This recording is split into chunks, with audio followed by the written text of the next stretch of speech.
and say sodomy, we don't care. What is more important? What do the Rakyat say? That is important. The people are the Rakyat. Rakyat Hakim Nagara. This is our principle. Now you decide. Let me tell the facts. You be the jury. You be the judge. You decide. This allegation of sodomy is about an incident on Thursday, 28th of June 2008. The incident is supposed to happen between 3 to 4:30. Now, in court, we will produce our witnesses to show what really happened. We have alibi witnesses. We will find out about that in the trial. But what today I want to tell you is this. The incident is on Thursday.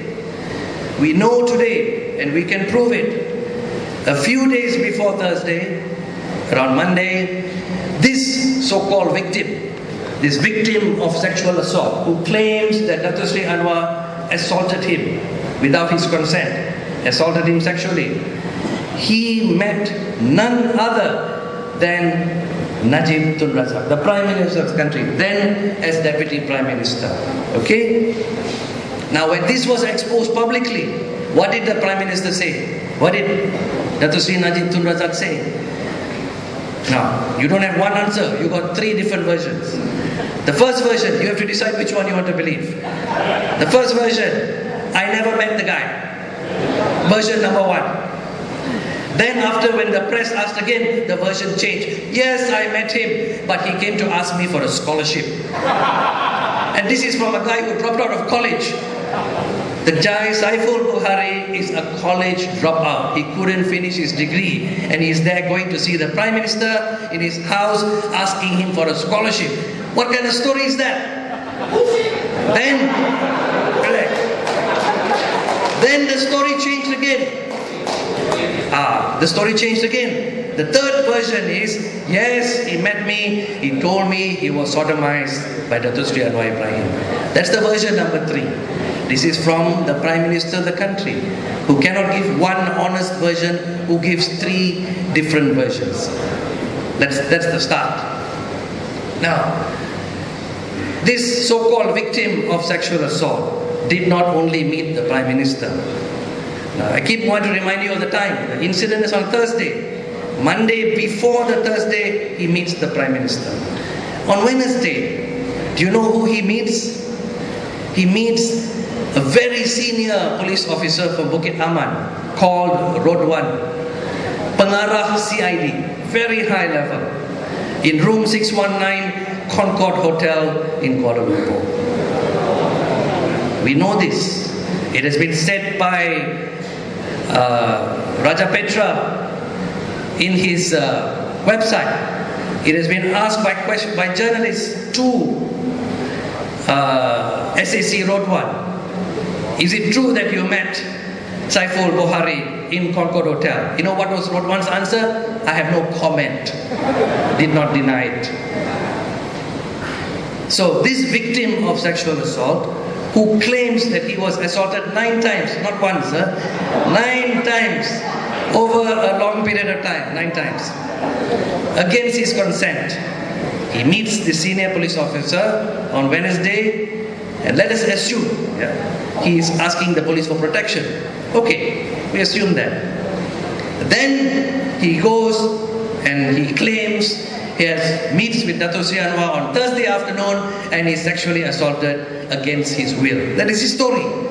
Okay, now let's take this story at face value first and see what the complete lack of credibility that it has. After the incident, what does the so-called victim do? Now, what do you expect a victim of sexual assault to do? He will look for help. He will go to the police, or he will go and see a doctor. After all, he has just met a very senior police officer the previous day, probably to ask for protection. He doesn't do anything. He goes nowhere on Thursday. What does he do on Friday? Friday morning he goes to work like normal. Goes to the party office. He was working as a staff in the office of Parti Keadilan. He goes to the office like normal, behaves normally. Sits normally, stands normally. No problem. Friday evening, 6 o'clock. Where does this boy go? He goes and has a meeting with about 15 other young men in Datuk Sri Anwar's house. It's a meeting of a group called the Anwar Ibrahim Club. And there we have a photograph of him serving tea and coffee, which is why sometimes there has been reference to him as the coffee boy. Again, he had no problem sitting down and standing up. No complaints. Then what happens? Suddenly on a Saturday, about 2 o'clock in the afternoon, he suddenly remembers, oh, I was sodomized on Thursday. He remembers.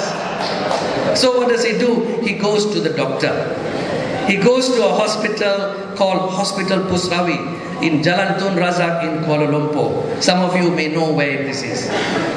He goes to see the doctor, Dr. Osman, whose story is in the internet. Some of you may have read the details. Now, what does he tell Dr. Osman? He says, I have pain in my bottom. Something plastic was inserted. Very strange thing, but the doctor wrote all this down. Then the doctor said, okay, I better examine you. So the doctor examined him using a procedure called proctoscopy. Later you can ask Dr. Lee Boon Chai about proctoscopy. Okay? Now, and Dr. Yap as well, they're all medical doctors. Put something inside, check. Okay? Now, what did Dr. Osman? I got his report here, so I'll read to you. Not what I'm saying, what Dr. Osman is saying. The anus was normal. I'm so sorry to bother you about all this, but I have to tell you. Okay. It's quite painful, but it has to be done. There was no injury, no tear, no discharge. Anus was clean and dry and looked normal. Right? This is Dr. Osman's report. After checking with the proctoscope. After the examination is over, this victim says, oh, I was sodomized by Datuk Sri Anwar Ibrahim. So the doctor says, oh, in that case, now you're telling me that you better go and make a police report, you better go to GH. Now, this is about 3 o'clock in the afternoon. Now where is GH? GH is 10 minutes across the road. But the victim doesn't end up there in 10 minutes. This chap takes 2.5 hours to reach GH. We don't know why. We will find out later in court. Now in GH, this is another interesting thing. Now he goes to the A&E, the accident and emergency. Now when you go to accident and emergency, what happens? You may be having chest pains, you may be having asthma problems. How long do you wait? You wait 2 hours, 3 hours, 4 hours, right? Who do you see? You see the normal doctor, right? Yes, that is what happens in A&E in every public hospital. We know. That is why some of us don't go to public hospitals. We go to private hospitals and pay people like Dr. Lee a lot of money, right? But for this young man, what happened? 3 specialists are waiting to examine him. 3 specialists. Who are they? Dr. Khairul Nizam, emergency care specialist. Mr. Muhammad Razali Ibrahim, general surgeon. Dr. Siu Shu Feng, forensic pathologist. All waiting. High-powered team to examine the boy.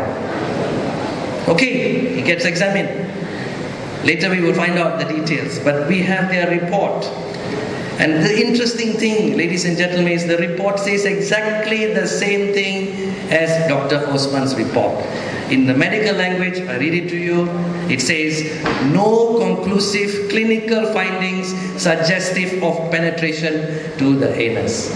Same report. Okay. So now we leave the doctors alone, we go back to basic common sense. If there is no penetration, where is the sodomy? Basic. You don't need a law degree, you don't need a medical degree, you don't need to go to university. Very easy to understand. Common sense. Common sense.